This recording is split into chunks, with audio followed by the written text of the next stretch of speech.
In an era where technology and law are increasingly intertwined, the need for professionals who can bridge the gap between legal expertise and digital innovation has never been more critical.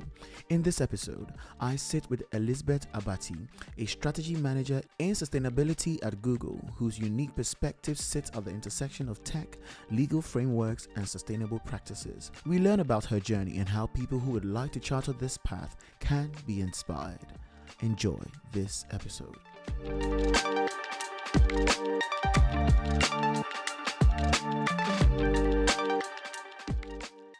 Okay, so hello everyone, and welcome to the Tech Surf podcast, where we navigate today's tech wave one electrifying conversation at a time. I am your host, Raymond Klutse, and today I have Elizabeth Abati, who has a very I think she would have been very perfect on the pivoting careers series, but she's perfect all the same on this particular season of the Tech Surf podcast to walk us through her very interesting background from law into the tech space, and will walk us through how she went about it and what she's currently doing. So, Elizabeth, thank you so much for making time to join us today. Thank you for the very kind introduction, Raymond. I'm super excited to be here today speaking with you and to speak about my career in tech, particularly as a Black woman. Well, I'm so excited about it. First and foremost, just help me out with your surname. Is it Elizabeth Abati? Did I get it right? So it's Abati. Abati. Okay, all right. Yes, So maybe that's it. I'll just stick to Elizabeth so I don't make a Yeah, mistake. Elizabeth is fine. Yes. Okay, so I want you in the shortest amount of time to, walk us through a quick introduction. If someone should stop you on the road, you've already made it obvious that we were talking to a Black woman, but if someone should stop you on the road and they ask, who is Elizabeth Abati? I got it right. I got it right? Yes, you did. Okay. Who is Elizabeth Abati? What are the few words you're going to, share with the person? Okay, what to start off with? I think first I would say I'm quite academic, so maybe Okay. intellectual. I'm bookish, a bit introvert. I like puzzles and things like that. So I think that's definitely one of the first things like my friends would say to describe me. Right. Another thing is I'm quite ambitious. I'm someone that's always going for things, always taking on challenges, whether it's socially, academically, professionally, in every way. I'm someone that likes to challenge myself. And I'm someone that I don't want to say easygoing, but I would say I get along with people. I think that's something people say about me as well. I do, even though I'm an introvert, I do try to be very social and just make sure I have enough time to recharge and keep to myself as well. Right, that's nice. That's amazing. So, just to confirm, where are you originally from? I know we're both based in the UK at the moment, but where are you originally from?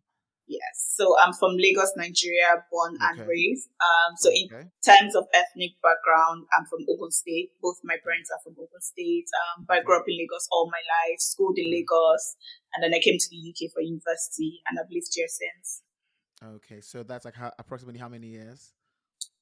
Ooh. Now I'm, I've given out my age. We've been in the No, no, no. UK since Yeah, just like 2013, so about 11 years. wow. Okay, that's Yeah. nice. That's amazing. So let's go back to Lagos, Nigeria, right? Okay. A young lady who has been brought into the world, adventurous. I'm sure your parents were so excited to have you. First, you said you were a bookie. Walk us through how it's been like for you from maybe let's start from primary. Were you the girl who was always, winning awards? Were you the school prefect? What were you? Take us on just a quick journey from primary Yeah. school all through maybe to secondary school before we get into the uni life in the True, UK. of course, of course. I think, yeah. So, like you just said, I'm a bookie. I was always the valedictorian, primary school, high school, sixth form. For a long Okay. time, that was my identity, being the smartest person in the room, and I had to learn to grow out of that. So that Mm. was very much me. I'm the only daughter of both my parents. Okay. So I'll say I'm very much pampered by them in comparison to my brothers. So yeah, I was very much a princess that loved her books, and that was it.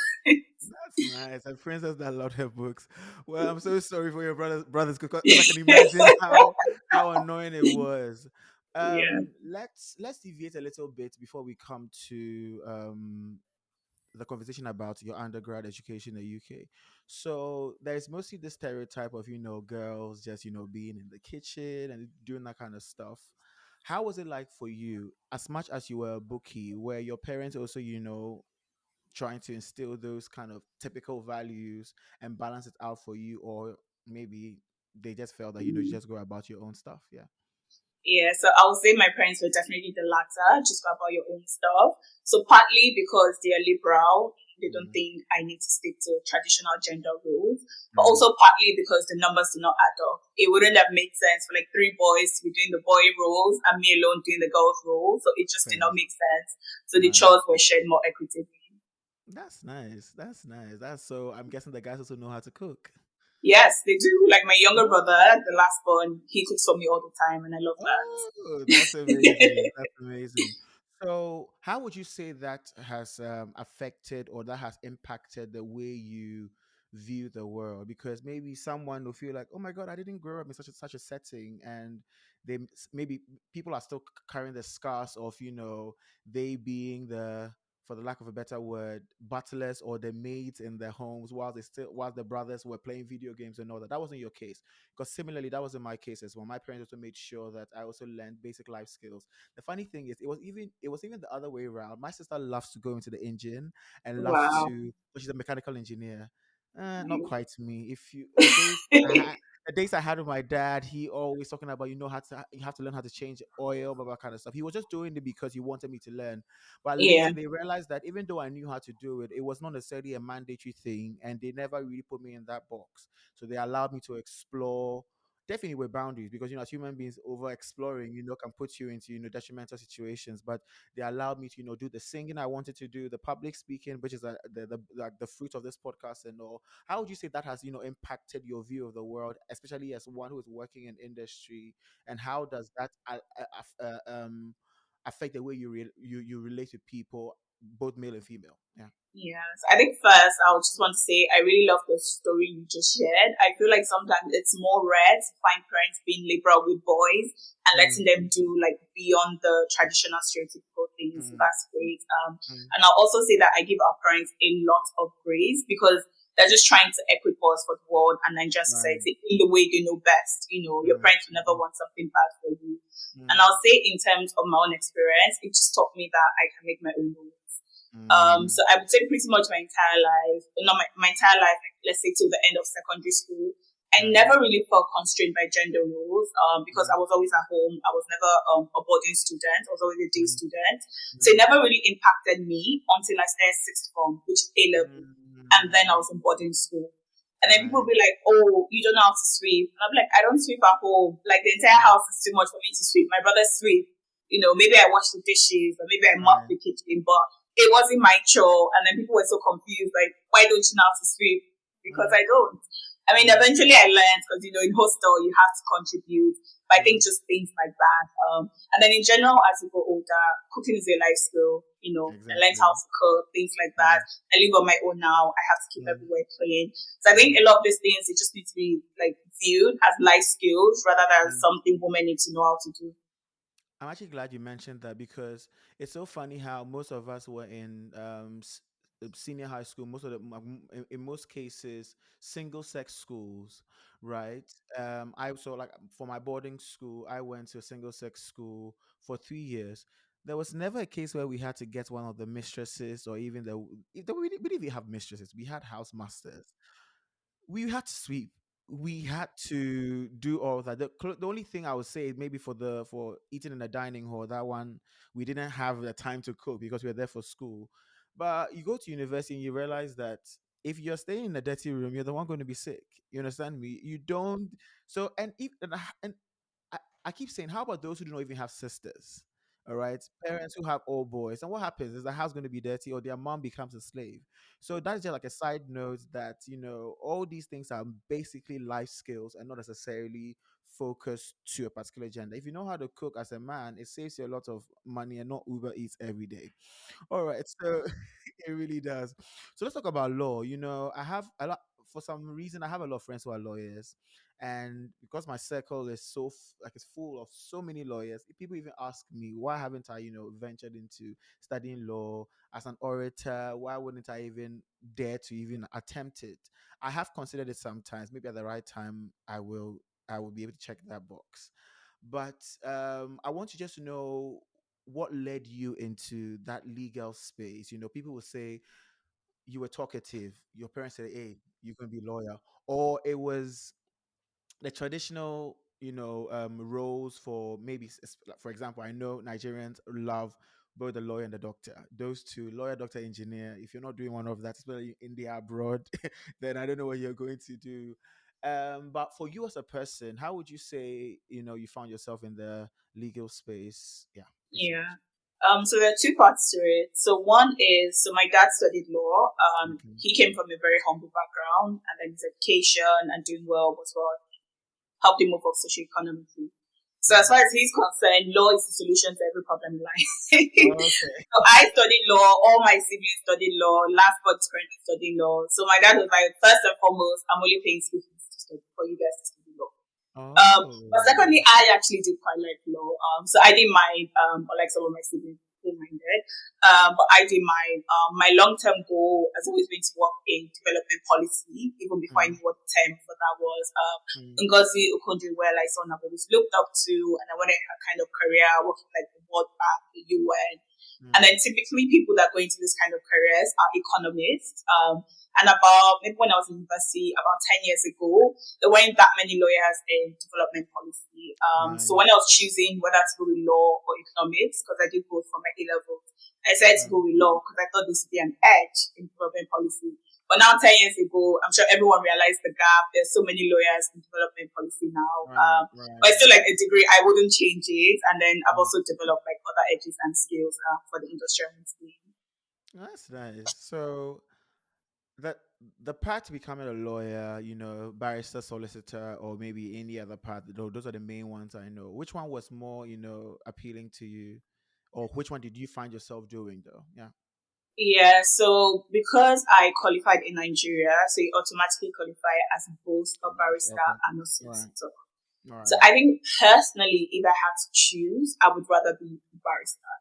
And Mm, then that's one of the things that influenced my decision to switch to tech. Because in the mm, UK, law is more company law, it's more solicitor focused. There are some barrister positions, but not as many.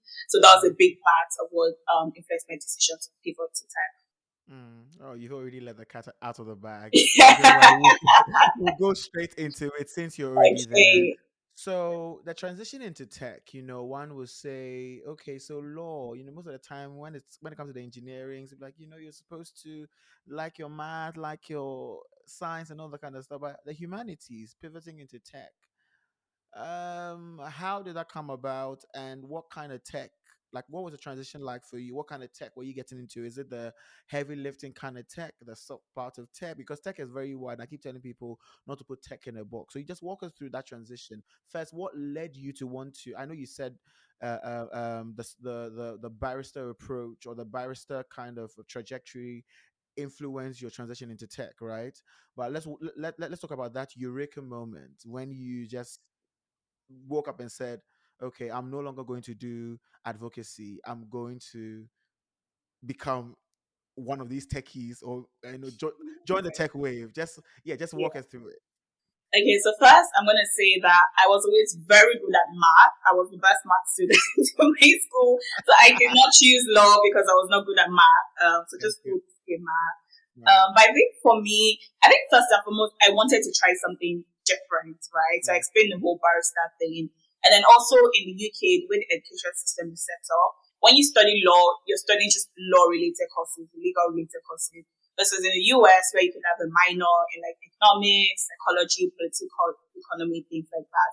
So I have interest in other areas, and in particular economics, but then I just never had the chance to explore that because of the UK system. It's 3 years mm, strict law courses. So I think for me, where I was just thinking when I decided, okay, I don't think I would find a law role that fulfills me in the UK. What else can I do? What I was thinking was a lot of my past 5 years, so university plus A levels, has been mm, spent primarily on law, which is humanities, maybe a bit of social science, but very qualitative stuff. And I wanted to do something more quantitative. So that's kind of what I was thinking. I want something Mm, more math related, more, just something mm, more quantitative, mm, because then I felt, it would kind of balance out my academic background in a right, qualitative field, so to right, say. right. So at that point, I just started looking for what can I do. So in the Mm, UK, there's a system where you start off with a graduate scheme. You're like a mm, young graduate trainee, mm, and I mostly applied to tech ones. So starting off, I wouldn't say I had a very clear idea of the role I wanted to do, but I knew I wanted to work on a product, so customer facing or customer centric role, and then I wanted to work on strategy. So for me, those are the three things on my mind: so product, customer centric, and then strategy. mm, So I applied to a number of different technology graduate schemes, and then I ended up getting into the Shell Business Technology graduate scheme. So that's why I started my career at Shell. mm, So the first 1.5 to 2 years, I worked on the retail sites in UK and South Africa, and then for about another 2 years, I worked on the Shell app itself, which is where I got a lot of my product experience on. So mm. that's pretty much how it happened. That's nice. Okay, so walk us through. You said, you've mentioned product, and that's a very, it's a bustling area in tech at the moment. Walk us through what um, made you more interested in products than maybe the traditional software engineering or data. Yeah, just take us through that journey. I think sometimes when I think about the amount of money software engineers earn, it's a very attractive career to me. But then, I don't really see myself as a coder. I don't see that as something I would do long term. So I felt Mm, strategy would be like a good in between. So in between the very technical roles, there's a song coming with a legal background. Its strategy is a bit more soft, a bit undefined. And I felt like a lot of the skills I had already as a lawyer would apply to mm, that. And then mm, at the same time, I was getting into the nitty gritty of product. So even though mm. I'm not a technical person, I was doing things like testing, becoming, very familiar with product artifacts, things like that, and developing myself in new areas. Mm, that's nice. So strategy, and before we even come to the fact that you work at Google as a strategy manager, what does that sound like? Strategy manager. It is in a tech company, and one wonder: is it a tech role or is it a derivative of a tech role? Like, walk us through what that sounds like, and if possible, how that even impacts us as users. Hearing that some like your work, how impactful your work is in our daily use of Google. Yeah. Yeah, no, definitely. So I think I can give an example using the show content. But essentially, strategy is really just that. So Mm, defining the strategy of the product. So it's kind of like management consulting or strategy consulting, but in house. So rather than the company hiring like McKinsey and the like, they come to a small efficient team like the team and in to ask for how do we proceed with this. So for example, at Shell, because I was working on the retail app, so this is the app you can use to pay for your fuel when you go in store, you can earn like loyalty reward, things like that. So sometimes there's a question of how do we retain more customers, right? So let's mm, say I'm just going to throw out random numbers. You have 1 million daily app users and you want to increase to, let's say, 1.2 million. And it's a matter mm, of looking at the analytics, understanding which parts of the app are people more engaged by. Is it certain loyalty features? Is it the fact that they're able to pay at the pump? Things like that. And then based off that information, so internal data, and then also looking externally at the industry. So what are your competitors doing? What are consumers saying they're interested in? Working with people like Forrester, Bloomberg to get more information and essentially coming up with a strategy and proposing it. So because it's in the product context, it can be something as simple as, oh, there are maybe 1 in 5 payments fail. We need to improve the payment experience and maybe we can do it by integrating Google Pay into this app. So mm, just a random example or something like that. So coming up with a very actionable strategy that the product managers and software engineers can then mm, pick up and implement. okay.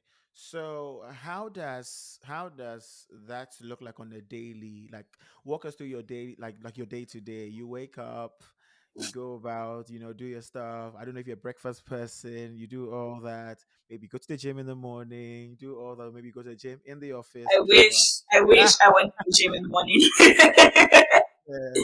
But you wake up. Just walk us through, your typical routine. What does that look like? Because I'm assuming that it has a lot of meetings upon meetings. But I'm also wondering what time do you also get to also sit down, munch on all that you've gotten from the meeting. Just walk me through your daily Yeah. activities. Okay, so also to be a bit more context of my role. So my role is primarily sustainability and regulatory strategy. Okay. So I was actually headhunted for this role based on my experience, my academic background as a lawyer, and then my experience at Shell working like energy, bits of sustainability. So I ended up in this role, basically a merge of sustainability and regulatory strategy. Mm, My typical day to day, I go into the office about 2 to 3 days a week, and if I'm not in the office, I work from home. So typically, I wouldn't say I'm an early riser, but usually by 8 a.m., I'm awake and up. And then if I'm working from home, it's a simple matter. Maybe I start reading my inbox, but I don't really start working until about 9 a.m. But then if I'm going into the office, then I aim to get to the office by 10 a.m. So mm, fortunately, I'm not the person that gets up and goes to the gym before work or even after work, to be honest. But I like to mm, walk a lot. I like to get my right, 10,000 steps in. So that's my main mode of fitness. And I mm, also try to eat really healthy. mm, So I think for me, that helps, that combination helps, and I don't feel the need to go to hard in the gym. mm, But typically, I have a lot of meetings. So a lot of my stakeholders are based in the US. So it means I have meetings in what would be my late afternoons and evenings. So typically, I would block out the mornings for like going through my inbox, doing some focus work, working on slides. And then in the evening, I'll do the same as well. We digest some of what we discussed in meetings, come up with some actions and things like mm, that. So a lot of what I do is mm, reading, which I love to do. Like I love to do, and that's one of the things I love about my current role. So, for an example, let's say the EU Eco Design Directive, which can be like 100 pages of what people consider to be legal jargon, and no one else on the team wants to read it. I want to read it. I love it. I have no problem with that. So I do a lot of reading and research, thinking, understanding what's actually happening regulatory wise and also sustainability wise. And then the other big part is making slides.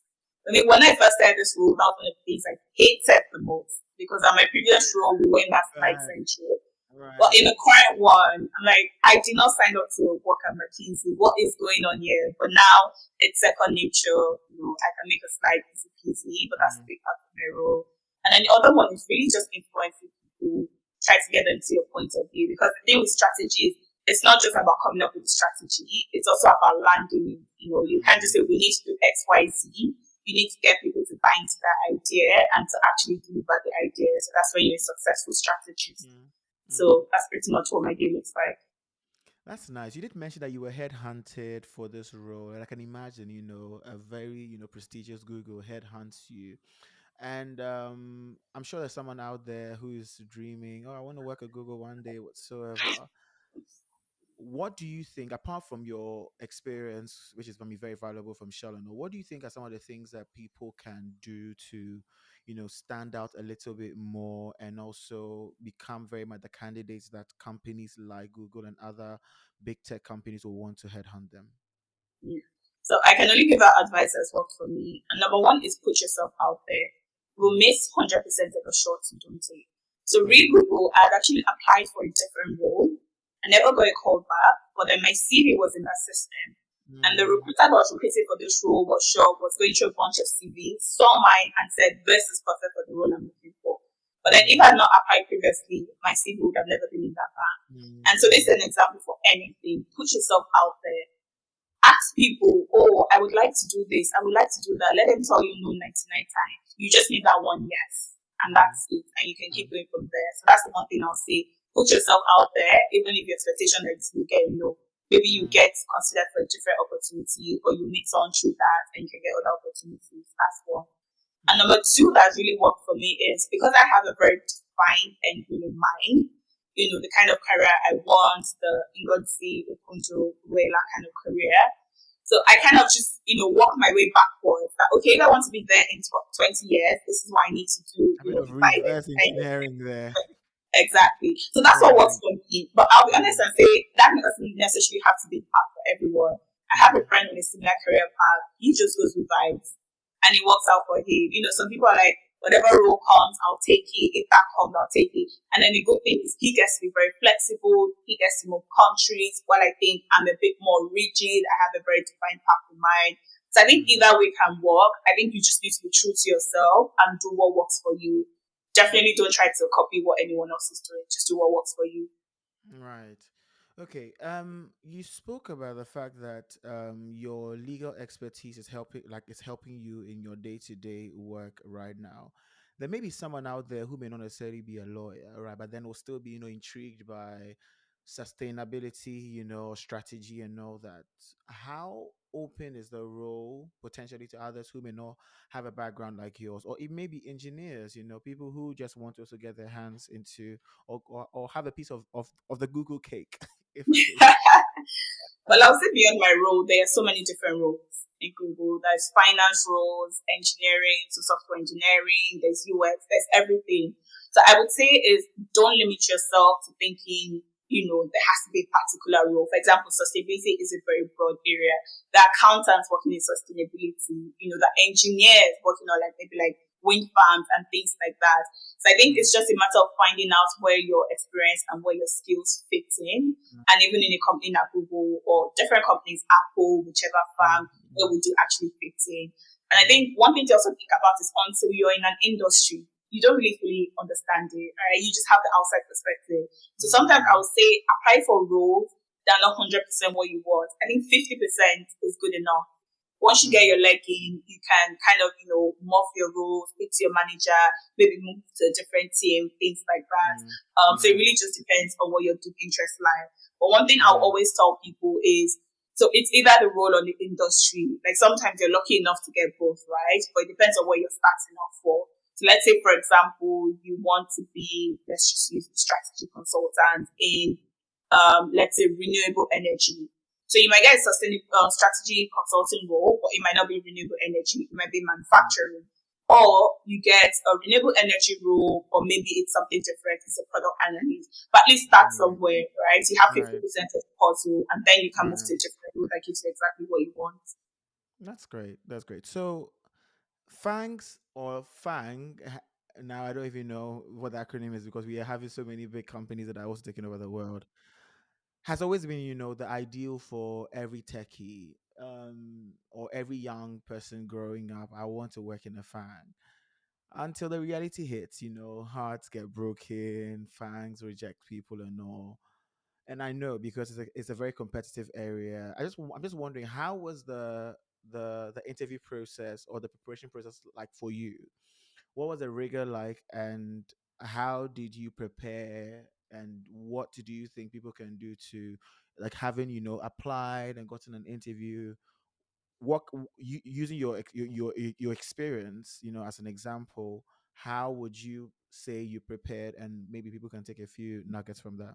Yeah. So one thing I'll say, it was very hard. I'm not even going to sugarcoat that. It was very hard.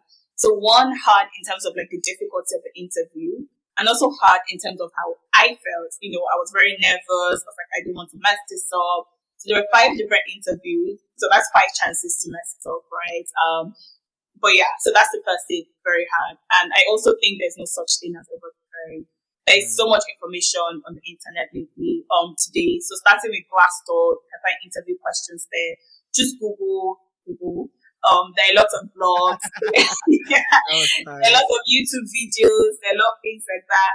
There are lots of forums, right? So go out on the internet. And I say this because not everyone is going to have a network, a friend, or a colleague that works for Google or another fan company. So I would say go out on the internet. There is a lot of information out there.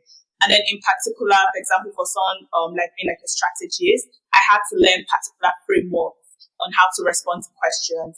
I'm sure if you're a software engineer, you have to do things called lead coding, things like that. I'm sure for different roles, there are different resources like that out there. So you have to prepare for it like you prepare for an exam, like preparing for interview for jobs is a full-time job in itself.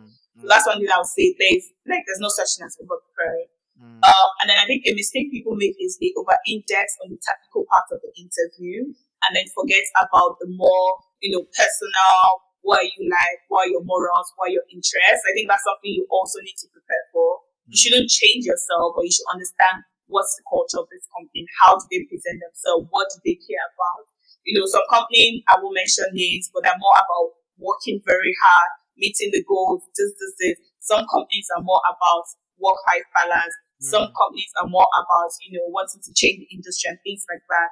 So it's just learning for that, like buffing up your softer skills. I would say that's really good. And another really good tip is to have like 5 scenarios, right? When they ask you things like, when did you have a chance to be a leader at work? Just have like 5 examples that you can always twist and turn to whatever questions they have. So if you have these 5 that you know very well, whatever question they ask you, you can just pick one. And then you don't need to think too much. The story is going to flow because it's something you've thought about. Mm. I think those are just my big tips. And at the end of the also like keep your nerves in control. Like I remember before every interview, I was on the phone with my mom. My mom would be like, "Don't worry, you're there. I see you there already." Right, But right. yeah, so there's a lot to it. I'm glad you brought, your mom into the picture because for me, family has been a very important part of my tech journey. I keep telling people that the fact that I'm even still in tech, it's more like a miracle. The fact that I'm even talking about technical concepts, and now for me, whenever I listen to episodes where I've had people on and we are debating or we're having a banter on some technical stuff, it's very surreal because everyone who knows me ideally, knows that I'm not the typical techie. That my trajectory was like very different, but here I am today having a tech podcast for that matter. And when I think about it, I realize how family and friends, I have a very great circle of people who have held my hand. How would you say family has impacted your career, your education, and your life as a whole? Yeah, so I would say in a very big way, like having a support system and a landing pad, like the importance of it cannot be overstated. Especially even just like having a family, that no matter what, you go back to your father's house. So Mm. like, the initial pivot from law to tech, it would have been a lot easier. My friends were applying for law roles, I could have prepped with them, applied with them. It was what I knew and what I was comfortable with. But then because I knew, no matter what, my friends are there for me, I could take the chance to pivot to tech and see, how that will pan out. And Mm. even switching jobs, moving from Shell to Google, it's a big Mm. risk. After 4 years in one company, I'm going to a new environment. Not only do I have to do the work well, I need to get along with the people very well because that's very important. You have to fit into your new team, things like that. Mm. And then just taking that leap of faith, knowing I have people at my back no matter Mm. what, Mm. and also friends because my parents are not in the UK. My older brother is not in the UK. So having friends that stay by me, that I can talk to, that have advice, that can introduce me to people, things like that has been very helpful. I Mm. know when I joined Google, like I already knew like 2 or 3 people there just from like my previous network, and it made my transition so much easier. Mm. And then I also have extended family as well in the UK, like my mom's siblings. One of my mom's younger sisters is here. She's like my second mommy. I always go to her.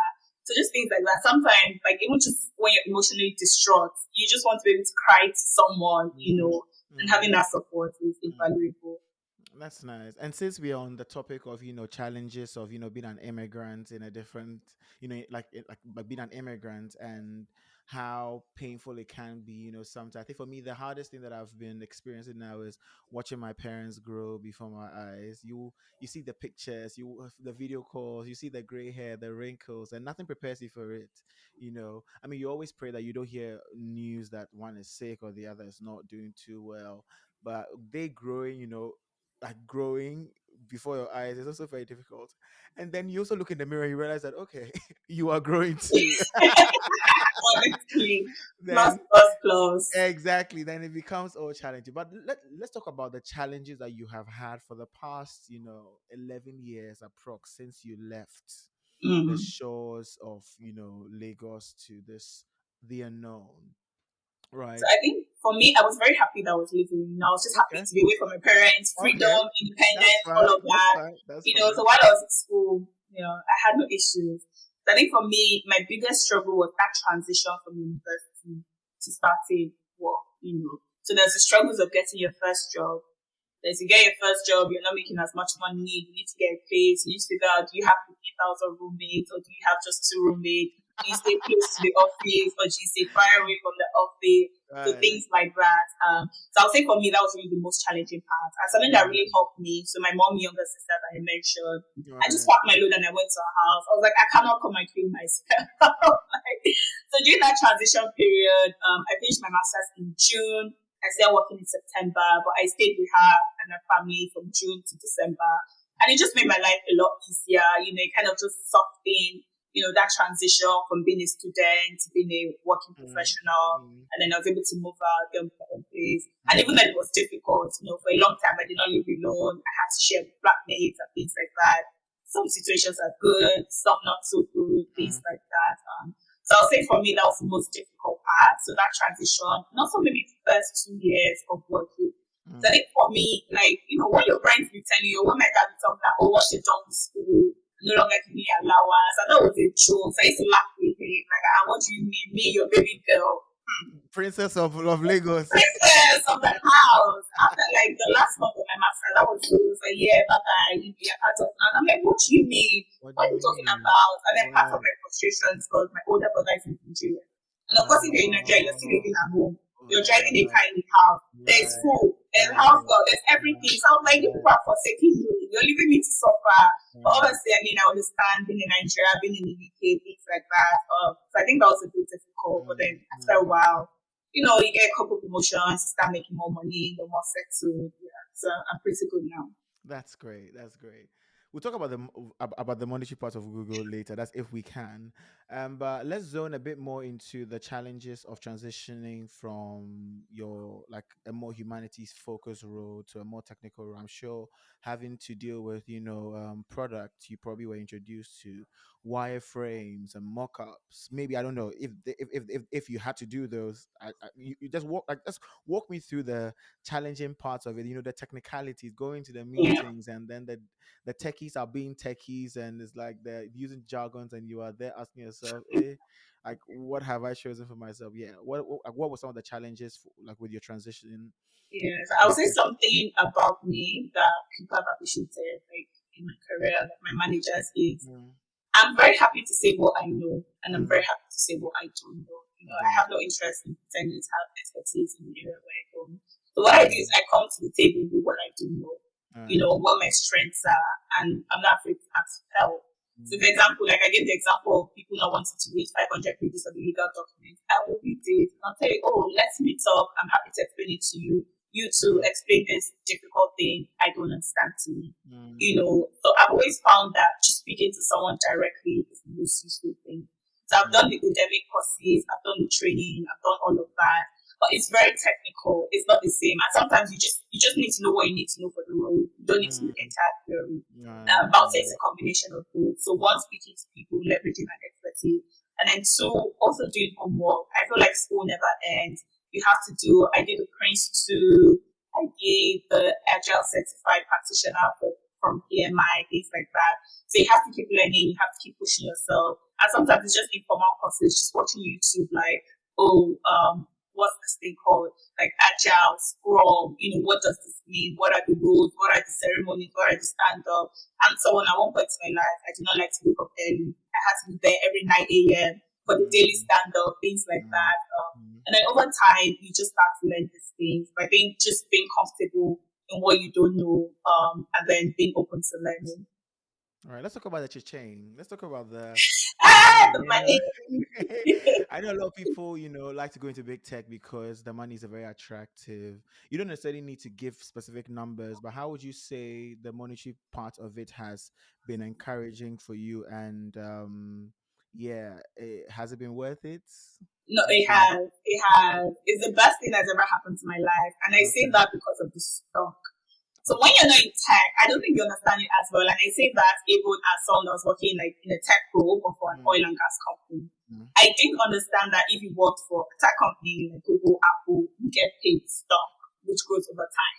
So when I was going in, even when I wanted to move, so I was like, okay, I've been working in an oil and gas company, in a tech role. I want to move to a tech role in an actual tech company. right, I didn't really understand, the bounty that was waiting for me at the end of the rainbow. So I was familiar with like base and bonus. But I think that stock component is the most important thing. And Mm, then at the very beginning, when you join the company, that's when you get the largest grant of stock. So I always say try to negotiate for as much as you can. I think mm, our natural inclination is to go for a higher base salary because that's what's coming into your account every month.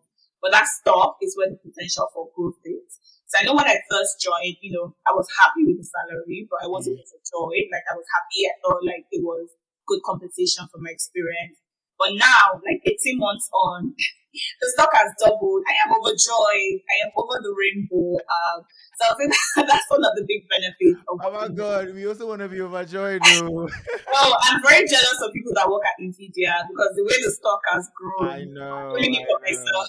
I know, I know, But I know. yes, I would say for people like just understand the structure, so that Mm, base stock bonus structure. Another thing is to the extent possible, try not to get down level. Take the down level if it's to help you enter the company or the industry. But I'll say like you always want to start like with as much advantage as possible because that's like the highest negotiating power you ever have. Once you enter the company, it becomes significantly diluted. So try to get as good a level as possible. Try to get as good a title as possible, even though mm. title doesn't matter that much, but to an extent if you can. And yeah, that stock I think has to be a thing. You're a breath of fresh air, and I like the energy. I really love this. Okay, let's talk about someone, say, another person who may not necessarily be a lawyer. All right, let's just talk about an engineer who is in a different company and is trying to transition into maybe a big, company like yours, and they are caught up in, the many roles, the confusion. Lately, cold emailing can work, but sometimes people are a bit, frozen. Um, like, based on your experience with, I know you were headhunted, but how what kind of encouragement can you give to people who also want to transition, from an unconventional background into the other? I know you mentioned learning and all that, reading and all that, maybe, but maybe there's something that you have probably in mind that can help that transition be a bit smoother. Yeah. Yeah. So I think one thing I'll say is don't be afraid to take a step back to move forward. So I know Google and a lot of other tech companies, they have apprenticeship programs. So Mm, they're not quite internships, which are more for people in schools or maybe very early career, but apprenticeship is more for people that want to transition. So I have a friend right now. She was a pharmacist, studied pharmacy, worked at the pharmacy for like 3 years, and mm, she's on a software engineering apprenticeship. And a mm, lot of these tech companies, they have for software engineering, they have for marketing, they have for like business operations.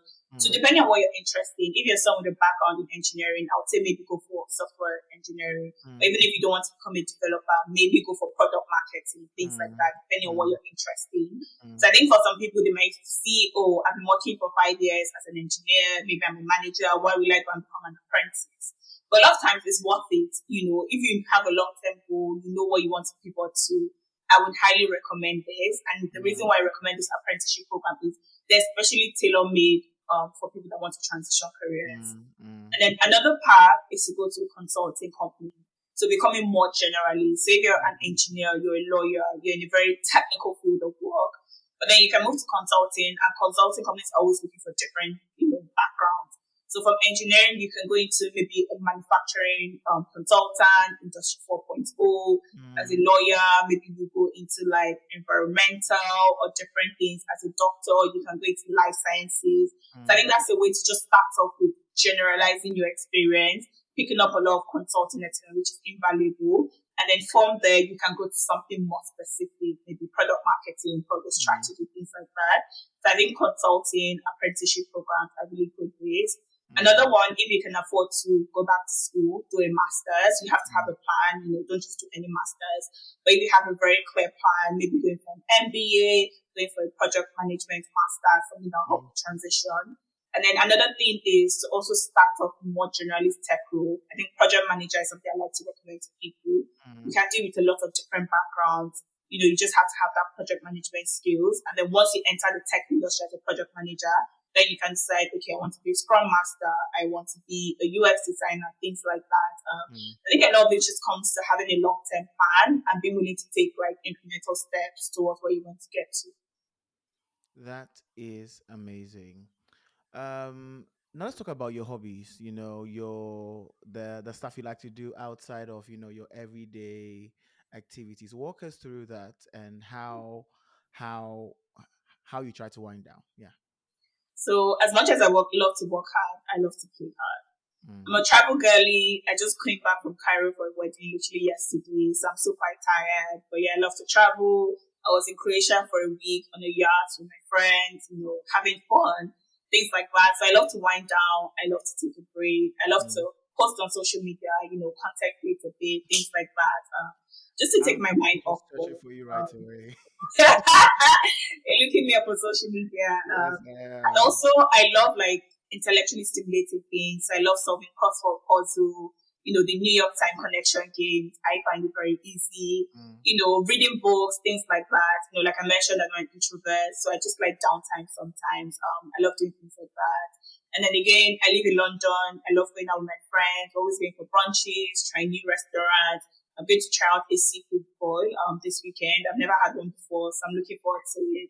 So just random things like that, to be honest. And something about living in the UK is you have to work a lot harder at building a community. There's a Lagos where all my friends live in my estate. So True. I'll just walk to the house. But in the UK, there's nothing like that. You have to actively build community.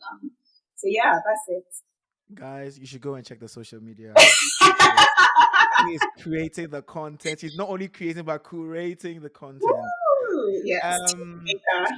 so I like asking my guests this question because it gets them to think back. If they could look back on the journey and do something differently, for you, what would it be? I had a friend of mine who is currently working as a product manager in one top firm. He just Okay. told me overtly he would have never studied law because he never liked it.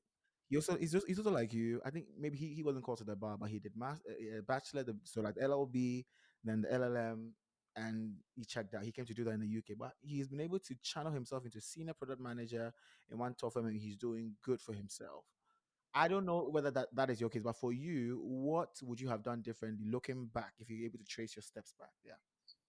I think for me, one thing I would have changed was realizing my social style. So, Mm, like I meant, like I'm naturally an introvert, but I quickly mm, learned that in the professional world, that does not work. So it's not about who does the best work. It's not about who's the smartest. It's about who mm, has a relationship, who networks mm, heavily. So I'll say mm, like the first 3 years of my career, so I was more my natural, laid back, reserved side. But I quickly started to learn the people getting promoted faster are the people that are that have the relationships, that have the stakeholder management, engagement, all of that down. So I had to quickly learn. I was like, okay, I need to be chatty. I need to be going for lunches, drinks, all of this. So I wouldn't necessarily say it's a regret, but I would say it's something I wish I had learned earlier. And I think I would say people had told me, so I wouldn't say I wish someone had told me. People had told me, but it didn't really click once I mm, started to see it play out. So I think that's something I would have started earlier. And even back to my university days, like just mm, networking early, mm, doing internship, things like mm, that. You have mm, to be very proactive.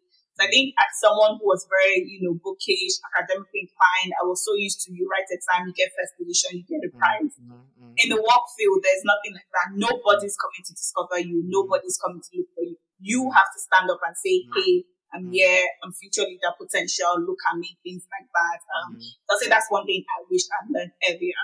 In terms of regrets, I would say so far I don't have any regrets, and I hope things stay that way. I mean, there mm, have been things that happened I wasn't happy about, mm. but then just keep going, and Yeah. somehow you make it work. So I Yeah. won't say there's anything I would regret or I would want to change. Amazing. You are a typical stereotype, right? An immigrant, woman of color, you have a Lagos accent, working in a male dominated field, the typical stereotype, textbook stereotype. How has it been for you realistically, making your voice heard in meetings that may be dominated by people who may not necessarily be of your color shade, who may not necessarily be of your gender, but then you're able to still, navigate your way through all the different barriers and the glass ceilings that Yeah. are there. Yeah. So one of the things I love about the Afrobeats to the world phenomenon is like now it's so cool to be in Nigeria. Mm, Before like Italians will speak in the accent and it's so nice. French people speak in the accent and it's so nice. But then as an African, you feel like you need to hide your accent. But now I it's don't. always People good. love Nigerians. They love, oh, I know Burna Boy. Oh, this, oh, that. So it's actually amazing. I think it's a great time to be in Nigeria. And shout out to Burna, shout out to Ara, shout out to Ted. Shout out So I to think for me, everybody. in terms of that, I don't feel the need to hide my identity. Mm, I don't feel the need to be someone that I'm not. And also one of the things that definitely helps is the industry I'm in. And that's one of the reasons I appreciate working in tech rather than in law is that tech is very diverse. Mm. Like in my team, I'm working with other people of color, like people of color are the majority, even if one particular race is not the majority, if that makes sense. So there's a lot of diversity. I would love to see other black women or even black men. I would love to see more black people, more Africans. But I think in general, there's a good mix of diversity in terms of race, in terms of gender, in terms of age, things like that. So it makes me feel a lot more comfortable. But I would say I'm still very realistic. I see that at the top, it's still predominantly white men, right? White, Anglo-Saxon, Protestants, all that. And then at the lower stages, maybe the middle stages, we're starting to see more black people, more black women. And I'm very deliberate about building relationship with these future leaders. And they themselves, they want to mentor, the up and coming leaders, the future leaders, just to make sure there are more people like us in the rooms where decisions are being made. I think on the one hand, I stand on who I am. I'm Nigerian, I'm black, I'm here to stay. On the other hand, I'm also very watchful of you might be shut out of certain rooms. If I went to Cambridge, but I might still not be part of the Cambridge Boys Club, that kind of thing. So just making sure I'm building my own network, the Lagos Club, the Oxbridge Club. A funny story, before I went to Cambridge, my dad was introducing me to all his friends that went to Oxford and Cambridge and have a Nigerian association. In my head as a child, I'm like, this is so rare. What are you people doing? But now I appreciate that association and network so much. Like when you grow older, you realize the importance of these things. Like it's your Nigerians that are gonna back you up. It's your black people, so you do need that network. So I'm very deliberate about that. Wow. Listen, when I just saw your profile, and your profile was, given to me by, Mary. Mary is like so AJ, she's like a friend of mine. Told me that Raymond, there's this amazing lady that I would love to have like on your pod. And she's amazing. I was like, oh, okay, sure. Let me check it out. And like the vigor with which she kept on bringing your profile forward. I was like, okay. So I then opened your profile. I was like, oh my god, okay, oh my god, like, who is this person? I would like to speak with her. And trust me, it's been a breath of fresh air. Your personality, I would have never guessed that you say that you're an introvert. I had to learn. Well, fair enough. You've learned because I'm sanguine, so you've made it very easy for me to be able to flow with someone who's been able to learn my personality type. To conclude, I would like you to, in your shortest amount of words, give some form of encouragement to some people out there. First, people who are transitioning and are finding it very difficult. People are also in upper echelon schools like Cambridge or upper echelon um, companies like Google or the FANG who are maybe going through some challenges. What is your best big sister hug you can give to all the people who are listening to you? They could be girls, they could be boys, they could be men, they could be women, they could be any person. Just give that big love embrace to the person who's listening to you, inspired by your journey, but once maybe going through a bit of a difficulty of a sort and would love, some form of encouragement. I think the number one thing I'll say is never give up. There are some opportunities I've been applying for since I was 21 till today. I've not gotten them, and I will not stop applying until I become ineligible, whether because of age or something else. So just keep trying, trying, trying. For example, something like I'll just give an example, like the Obama Future Africa Leaders, I think it's called. Keep applying until you become ineligible. Like, don't count yourself out, things like that. So that's what I always say, never give up. That job, keep applying for it. That university, keep applying until you decide you no longer want to go there. Just keep going at it. And at the same time, you can have other goals, have multiple goals, keep trying, keep kicking at it. Sometimes, let's say, for example, your goal is to go on BBC and, be a commentator. One day, the planned commentator might fall sick and they'll decide, okay, this person has been disturbing us. Let's call that person up. And then from there, it's people that will be chasing you to call them on that program. That's what I'll say. Never give up. Take all the opportunities that you can get, however small, however big, take it. And then use it to do something. Leverage that. I think in general, also say it sucks sometimes. It's hard. Like, I cry so many times. I cry all the time. I'm a very emotional person. But then after you finish crying, you Put Because yourself back sometimes up and you continue to work. that's the spirit. That is the spirit. The typical immigrant spirit. I was talking to a friend of mine earlier. He owns this rent a power bank business in the UK. So Juice. I don't know if you've seen it. JOOS. I think they have a few stations around. And he was talking about how, I mean, he's British born, but then he's very much, he grew up in Ghana, came back, and he's been talking about how most of the time people who are born here do not sympathize with the immigrant life. So whenever you're mentioning things about what you're going through, you're homesick, you're having this kind of challenge, they're like, even those who were born here, like, okay, they don't really see, because the system has been built for them, so they are very much at home. Definitely for us, until we cross that barrier of ILR to citizenship and all that. And even with that, there's always a thin layer of whether you are really British or not. But to see that you have that, resilience. My personal mantra is to stay resilient and go for gold. And to see that you have that, rigor, vigor, and also determination to keep moving forward is amazing. Elizabeth, all I just want to say is you are shining bright. Not only on the social media. She's a brainy, brilliant lady, and you are doing amazing. And I'd like to say thanks to Mary for making this connection possible, and I'm grateful that we're able to start a new friendship and see how we can, build it from there. I'd just like to say thank you for not first and foremost not being shy of your identity. The current series I'm running, or I'm currently doing, is the African Techie, to try and bring some light on the fact that there are Africans out there who are doing amazing stuff, but most of the time we don't make noise about our own people. And that's why I'm here to just throw the spotlight on a few people, and it just happens that the spotlight is right on you because your halo is shining. Thank um you. That is so so amazing. And I want to say a big thank you to you as well for having me on, and also for this platform. Like, I've listened to so many of the episodes. I think it's amazing. I listened to the Adora Umudo one oh, especially. okay, Like, you're right. putting a spotlight on people. I think as Africans we need platforms like this. So it's really amazing. And I've really enjoyed this conversation. Thank you so much. The legal profession stands at a crossroads where embracing digital innovation is not just an option, but a necessity for survival and growth. By upskilling in digital literacy and maintaining a human-centric approach, legal professionals can harness the power of technology to enhance their practice or even transition fully into tech. Thank you for listening. See you in the next episode.